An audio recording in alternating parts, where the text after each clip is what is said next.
I wanna give you your flowers, something champagne showers, eat all types of lobster towers.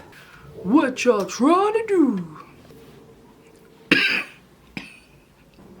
Hey cake nieces, it's Marisha, and today we are going to talk about two super fun things. For one, these jumbo delicious bakery style cookies that I have to share with you guys, and for two, how I make the perfect non-stick pan for all of my cakes, and a wonderful silicone mat I have to share with you guys. When I was little, I wasn't that little, I mean I was still 5'9". We would walk to the park, one of the parks in Philly. I mean the trees, the flowers, the sun would just be beaming through like, oh. And there was this beautiful library. It almost reminded me of like a Harry Potter library. It was like slim but super tall, and you would see all this brass, and it just looked old and gorgeous. They had these cookies.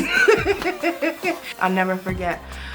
They were like this big and like super thick, and I'm not even a huge cookie fan. It almost became like a little tradition when I went to that park, like, are we gonna go get cookies, Mom? They always look fresh baked, like somebody's Keebler elf grandmother made these with love. You can't find these types of cookies in the stores, and I think that's what makes them so special. So I'm gonna show you guys how to make these chewy jumbo bakery style cookies. If you haven't done so yet, subscribe to the channel and press on the notification bell, please, to get notifications. You gotta get notifications. What's the point of subscribing if you don't get notifications? Let's get started. As usual, Cakenistas, the measurements will be down below in the description.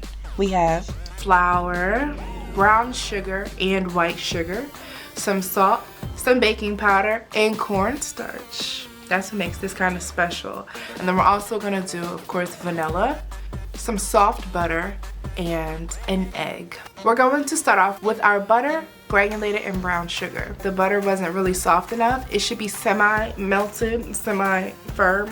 So I put it in the microwave for about 35 seconds, and it was perfect at that point. I'm gonna go ahead and continue to mix this up.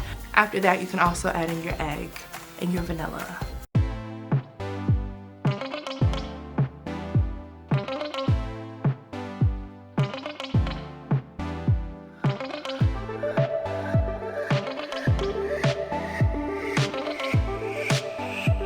And then I'm gonna add in my dry ingredients. You can use an electronic mixer of your choice. Just make sure to stop mixing as soon as everything is combined so that we don't have a tough cookie. A tough cookie. This is gonna make between 6 and 7 jumbo cookies. And I am going to use an ice cream scoop to scoop-a-doop my kaplaka-joop. I want to make each cookie a different flavor, or kind of a different, you know, like a different style. Here you go. I'm just gonna take one little scoop of dough out of the bowl, and then I'm gonna add in my toppings that way. And ever since I made that silicone mat review a few years back, so many people have contacted me to review their mat, and I've ignored all of them. Just like, it's the same mat that I tried before. I know what it is. I know what it does. I was contacted by the Aechy store. This one was a little bit different. The mat is super thick and it's huge, which is perfect because I just so happened to burn my counter a little bit by putting some hot pots on there. Ship me 2 of them, please. So I opened up the box and I got these 2 huge mats in gray. Not only did it lay beautifully onto the counter, it covered up the whole counter, and I have extra. I had to season a pan anyway, and I was like, let me just go ahead and put this hot, probably 500-degree pan on this mat. Hopefully it doesn't burn. Once I was done, I lifted the pan up, and not only was the mat completely fine, but so was the counter, which was amazing. I took my second mat, I fit the main pans that I used to this mat. I don't like having to cut parchment paper. I have bought so much parchment paper over the years. Why do that when you can buy a huge mat and cut all of your pan liners and just get that done with? Kapurtska. I don't know why I'm saying that, but that's how I feel. I also have a whole nother half of mat for all of my fondant work. Who doesn't love a resourceful queen? On 2020. We are in 2022, my goodness.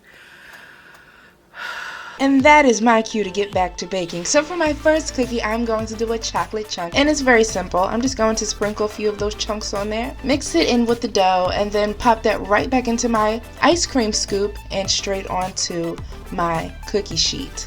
My next cookie will be a cookies and cream cookie. Crush an Oreo cookie or a chocolate wafer cream filled cookie, as some might call it. I would have loved to get some M&Ms for these. You always see a jumbo M&M cookie.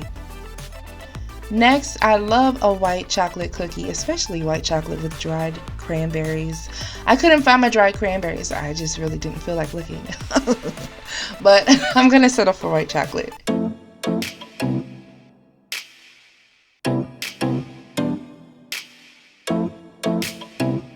Now I'm going to add some chocolate chips to the rest of the dough in the bowl. I more so love the brown sugar taste with just a few little chocolate chips here and there. I'm not a chocolate chip person, you know. I'm going to use the rest of my cookie dough to make 3 different types of chocolate chip cookies. The first one will be a plain chocolate chip cookie.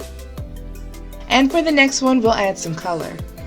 I'm gonna dye one of these cookies blue. I just thought that a blue cookie with chocolate chip, a Cookie Monster cookie, would just be so cute. I don't know if it's because I love Cookie Monster or because I love blue. I don't know which is greater. Well, it's definitely my love for blue. What are you talking about, Marisha? I'm gonna put this in a 350-degree preheated oven for between 15 and 20 minutes. Check your cookies after 15 minutes.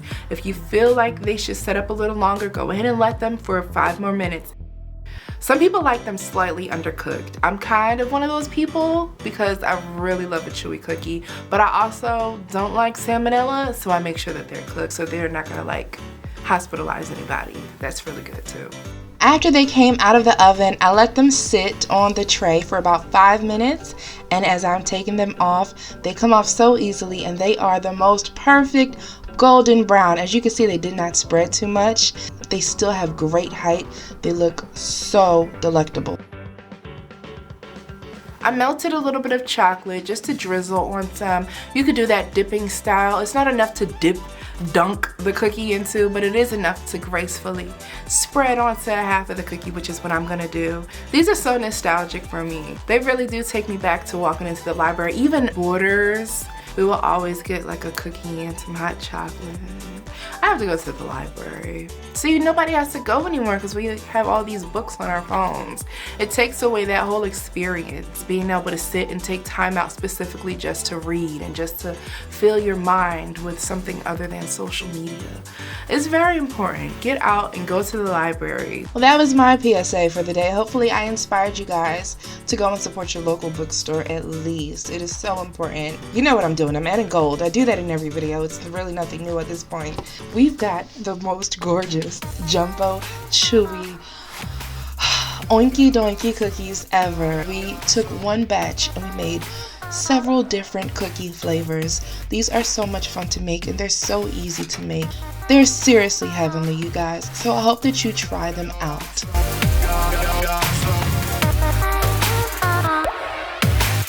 Couture in a jumbo bakery style, reminiscent of every bookstore cookie. Bye guys.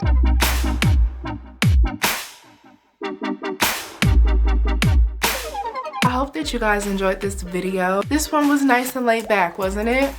I don't know. I'm just saying that. Thank you so much for this silicone mat. This was actually one of the best product reviews that I've done. I'm gonna leave all of their links in the description. The Canista comment of the day is going to go to La Mirada 90638 on my buttercream roses with store brand frosting video, which is so ancient at this point. She says, hello again, what's the longest you've kept dry flowers before using them? Do they get rock hard after a long time? Can you still eat them? Just curious. I know the Wilton roses are rock hard. You can't even chew through them. Ha ha ha. Thanks in advance. Well, La Mirada. Oh yeah, they keep forever. I mean, literally, I'd have to look up how long they keep because when I was in school, my chef said they literally can keep forever. And we were like, okay. She never gave us an actual time frame. I wouldn't keep them past 6 months just because I don't really like to keep food in general past 6 months. From what I was told, they last forever. Kind of scary when you think about it, right? It does get rock hard. If you want a softer rose, you definitely can use buttercream. So you just want to keep them refrigerated. You can freeze them as well. I have to make some more of those. But anyway, thank you so much for commenting. I definitely appreciate that question. And if you would like to be featured in the next video, all you have to do is comment down below and be a Cakenista, which means that you have to be subscribed. Shout out to my grandmother. I found out that she's now watching my videos. Hey, my mom. And that's my Black history. Holla. She's gonna be in an upcoming video this spring. I'm so excited. She's gonna make a cake. So let me know what you think my mom should make. I'm sure she would love to see you guys' comments. So definitely comment down below. Mom, this part's for you. This part's for you. Alexa, play the song dedicated to my grandmother. I don't know. Dedicated by R. Kelly and Public Announcement on Amazon Music. Are there any songs dedicated to grandmothers? I couldn't find any dedicated to grandmothers. No, that's a shame. By Cakenistas, I tried. I just have to make a song that's called Ain't Nobody Like My Somebody Mama. Yo mama ain't my mama. Yo mama ain't my mama. I look like I have a black eye because of the makeup that I did. That's alright. Cause everybody plays the fool sometimes. Everybody plays the fool. Whoever hasn't clicked off yet, either you're just as bored as I am, or you're a real Cakenista. You're awesome. Don't give me a camera in a silent room. Everybody plays the fool sometimes. This one was nice and laid back, wasn't it? I don't know. I'm just saying that.